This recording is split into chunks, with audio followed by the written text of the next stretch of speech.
Ça va, t'es rassuré? Non, moi, c'est un film qui m'a bouleversé. Je veux dire, je l'ai découvert un peu par hasard un matin, comme ça, sans savoir ce que c'était. Et toute la matinée, j'ai eu du mal à travailler.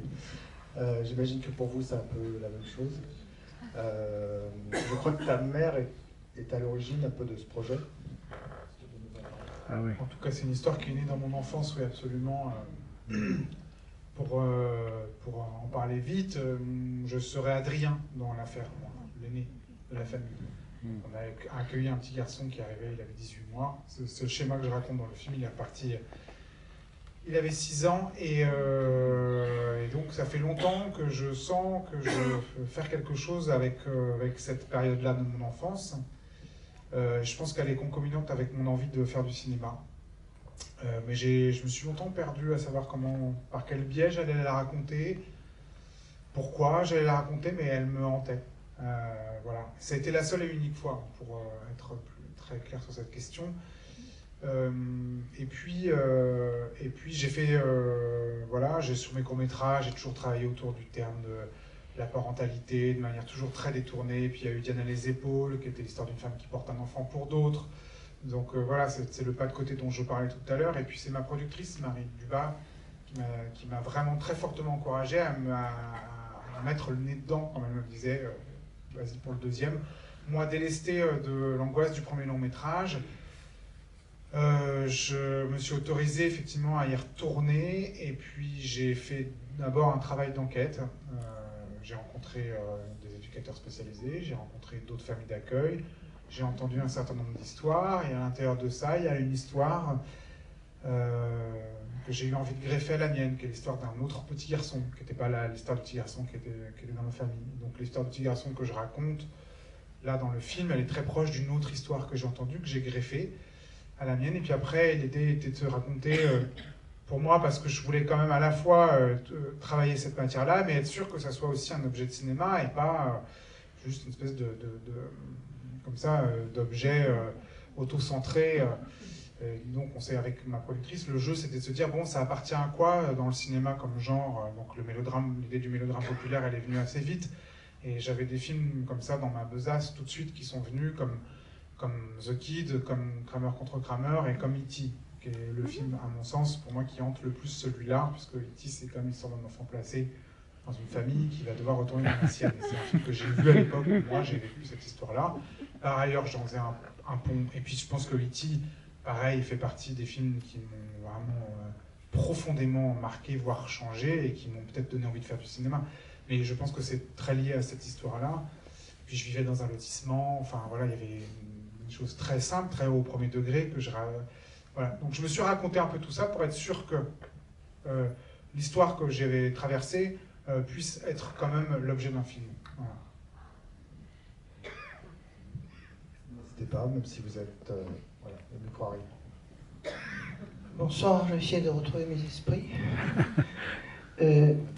D'abord, moi j'ai beaucoup pensé à l'incompris de Comencini, parce qu'il est incompris cet enfant. Et comme dans Comencini, à la violence de la parole, qui se veut rationnelle et qui est une tueuse, cette parole-là, vous opposez une esthétique du geste et du regard. Il y a dans votre film tout l'amour, il ne passe pas par les mots, parce que les mots ont parfois de l'impossibilité de faire passer l'amour par les mots, parce qu'il y a cet obstacle, etc.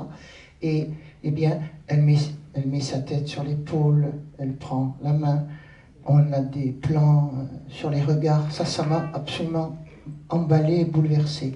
Dire de Mélanie Thierry qu'elle est déchirante est un faible mot. Elle a des airs de Romy Schneider quand même, par moment. Et puis j'étais content de voir Pascal Rénéric. Je viens de lui envoyer un texto lui disant qu'en Père Noël, il était quand même tout à fait réussi.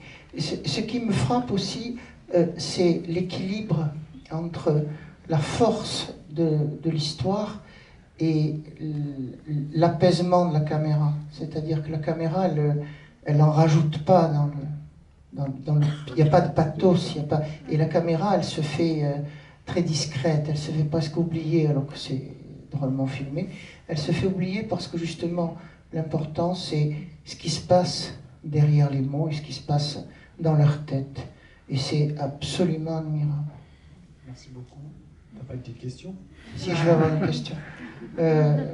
Alors, le choix des acteurs, parce qu'on dirait qu'ils sont le rôle, en fait, qu'ils ne jouent pas, ils incarnent tout ça.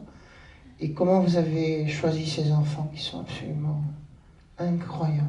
En tout cas, dans ce que vous avez dit, je vous en remercie sur le film, il y a une clé, en tout cas pour le choix du petit Gabriel qui joue Simon, c'était son regard.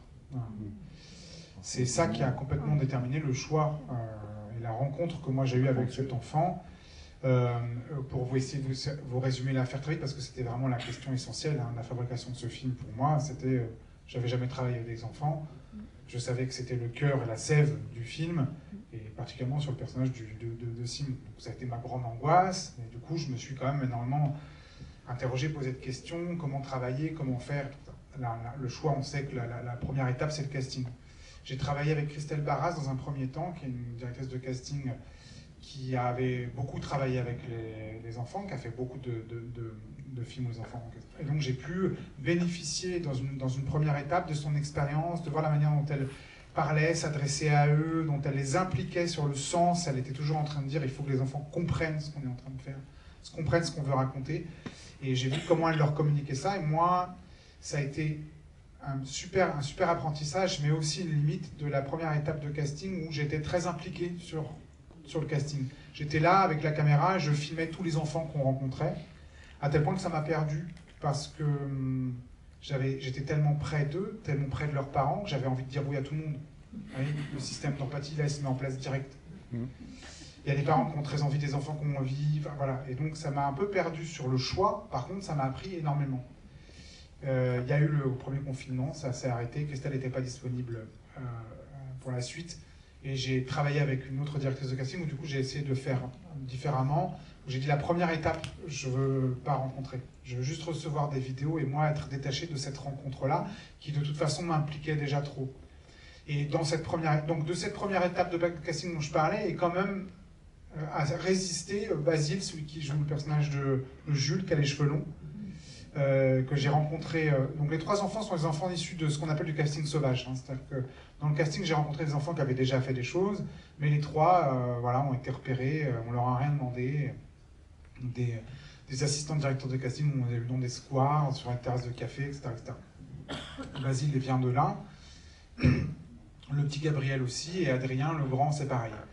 Et quand j'ai reçu ces vidéos que j'ai regardées froidement derrière mon ordinateur, le regard de Gabriel m'a tout de suite touché, m'a profondément touché, même, parce que j'ai été attiré par cet enfant, j'avais envie de le regarder, et bien sûr, la règle numéro 1, c'est de dire cet enfant, et si c'est le mien, j'ai pas du tout envie qu'il s'en aille. Enfin, c'est pas plus bête que ça au départ.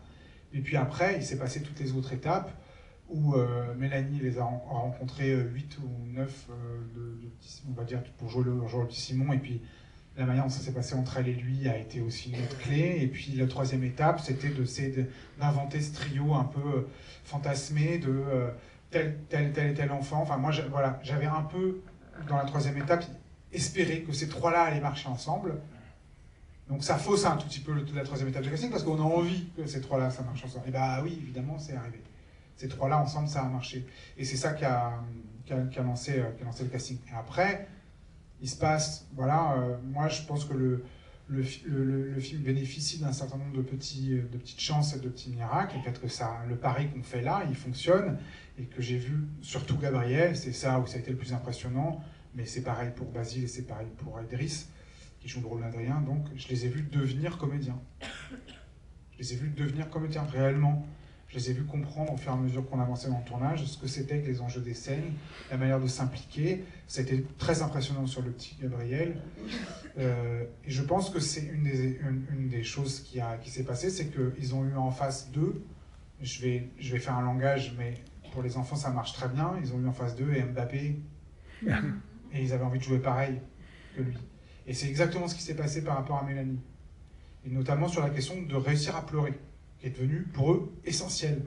Et notamment pour Basile et Idriss, ils savaient qu'il y avait une scène plus loin dans le tournage, il fallait qu'ils réussissent à pleurer, ils ont passé tout le tournage à s'entraîner, quoi. Ils allaient réussir à pleurer, ils voulaient faire pareil, et ça, moi, ça m'a porté, au-delà du fait qu'ils étaient tous les trois très intelligents, qu'ils avaient envie de s'impliquer. Ça n'a pas été tout le temps facile, évidemment, tourner avec des enfants, ça veut dire énormément de prise, parce que, voilà, d'arriver à attraper ce qu'on attrape, ça demande beaucoup d'énergie, mais il n'empêche que ça s'est toujours accompagné d'un truc qui m'était très important, c'est que ça ne passe pas par de la manipulation. Ça se passe juste par de la compréhension de ce qu'on était en train de faire et de les pousser, en étant très honnête. On l'a pas, les gars. On y va, on continue, on recommence. Et avec Mélanie ou Lies, qui donnait énormément pour que ça amène les enfants à. Mais ça s'est jamais passé par la manipulation. C'était vraiment par rapport à ce que le film raconte, par rapport à ce que j'ai traversé, par rapport à tout ça. C'était hors de question que ça passe par là. Pour moi, pour ma productrice, pour tous les gens qui étaient impliqués sur le film. Il y a un petit prix à payer quand même à ça, c'est que quand même on espère de protéger les enfants au mieux, on espère que voilà, il y a tout un suivi scolaire qui est fait pendant le tournage, tout ça est très très bien mis en place, on l'a très bien pensé. Il n'empêche que à la sortie du film, celui qui a pris un tout petit peu cher, c'est Gabriel, le petit, qui, pour la simple et bonne raison, c'est que quand il est retourné à l'école, il a trouvé que c'était fade. Voilà. Un enfant qui est sollicité, à lequel, et puis qui arrive, et à qui on dit qu'il est incroyable, et tout ça, etc. Bah, il retourne à l'école, il n'a pas le temps, c'était un enfant brillant, c'était genre le meilleur de sa classe, bah, il n'avait pas envie d'y retourner, donc les parents, ils étaient comme ça. Heureusement, on avait quand même prévu qu'il soit suivi par des pédopsychiatres, et qu'il y ait 2 ou 3 séances s'ils en avaient besoin. Et c'est ce qui s'est passé, et ça s'est rentré doucement, mais sûrement dans l'ordre.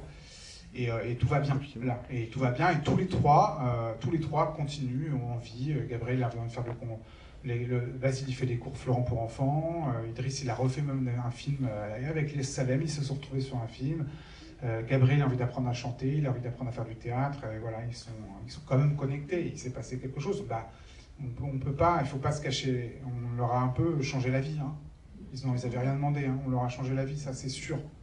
C'est vrai, on a espéré que les parents remettent tout ça au bon endroit pour eux, on a tout fait pour, mais il n'empêche que les mettre dans le film, c'est quand même un tout petit peu leur changer la vie. Ils ont quel âge dans la réalité? 6 ans, Gabriel, quand on a tourné. Il a vraiment fêté ses 6 ans le 2e jour du tournage. Donc là, il en a 7. Et les autres, 8 et 9, enfin 8, maintenant 9 ans pour Basile, et 11 ans pour Idriss. Ton travail de metteur en scène, c'est aussi de nous faire croire à cette famille, et on y croit d'emblée. Comment tu as fait pour que cette famille soit tout de suite... on y croit, quoi. Vraiment, c'est incroyable. Beaucoup de répétitions, j'imagine. Alors, pas tant que ça, mais on a mis en place... Alors là, le truc dont je suis content, c'est comment ça s'est passé, la relation entre Lies et Mélanie. Parce qu'ils ne se connaissaient pas, ils n'avaient jamais travaillé ensemble, et l'idée, ça a été qu'ils se rencontrent et vraiment que pour apprendre la chorégraphie, du début.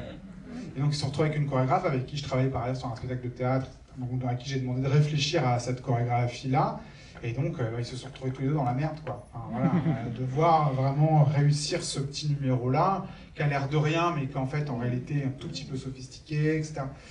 Et donc ça a créé un lien très fort entre eux. Et après, l'autre truc qu'on a mis en place, qui était à mon avis, qui allait dans le bon sens, c'était qu'on est venus tous ensemble 5 jours avant le tournage, parce que Mélanie n'était pas disponible, parce que donc c'est le seul moyen qu'on a trouvé, c'est de les réunir 5 jours avant, ce qui est quand même bien, dans l'endroit là où ils passent les vacances au début. C'est le début du tournage, c'est tout ce que vous voyez au début. Et donc ils ont passé Mélanie, Lies et les 3 enfants, et Pascal Rénéric, et Karima qui joue la tante, et Jean, le cousin, à jouer au ping-pong, à aller à la piscine, et à aller surtout, c'était un des buts, dans cet endroit-là où Lies montre une photo à un moment donné au petit Gabriel, et c'était l'idée qu'ils partagent un souvenir commun réel. Et donc ils sont allés dans un endroit qui est pas loin de Saint-Malo, qui s'appelle Alligator Bay, où on visite, il y a des crocodiles, il y a des reptiles, etc. Et donc ils avaient, voilà, quand Lies parle de cette journée-là à Gabriel, ils ont vraiment vécu ensemble cette journée-là. Et donc ces 5 jours avant le tournage ont permis de créer cette harmonie entre eux, quoi. Et comment vous avez choisi Mélanie? Alors comment j'ai choisi Mélanie, ça a été compliqué pour moi de savoir avec qui travailler sur ce film. Mon premier long métrage, je l'avais écrit pour Clotilde M, l'actrice qui joue dedans. Je la connaissais, on avait fait un court métrage ensemble, j'avais écrit pour elle. Là, comme ça s'est inspiré de ma famille, j'ai eu beaucoup de mal à me dire, et donc il y a eu des rencontres, il y a eu telle comédienne qui avait été envisagée, avec qui ça a failli se faire et puis pas, etc., etc. Et donc je pense que ça fait partie de l'espèce de petits miracles et chances que j'ai eu sur le film, la préparation.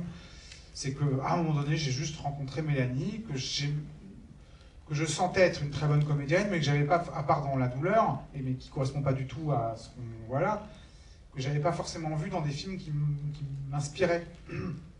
Mais très sincèrement, au bout de 3 minutes de rencontre avec Mélanie, il y a le petit truc qui se passe en soi, on a le sentiment d'évidence, et on se dit, c'est elle pouvait me raconter n'importe quoi, je l'écoutais presque non plus, je sentais que c'était elle, et c'est exactement ce qui s'est passé avec Lies Salem, qui joue son mari, que j'ai rencontré avant même Mélanie.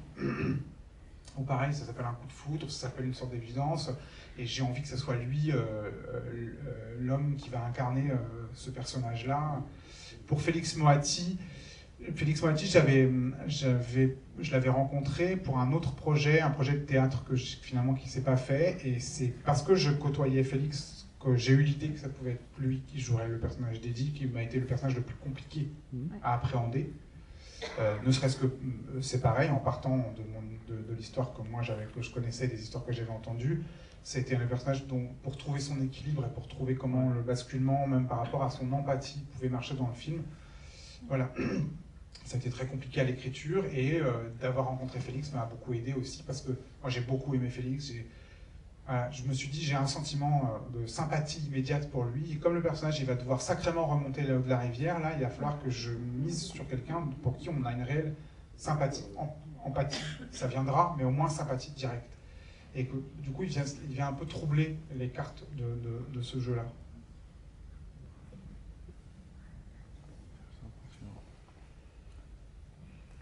Félix Moati, tu en parlais, on a l'impression qu'il est...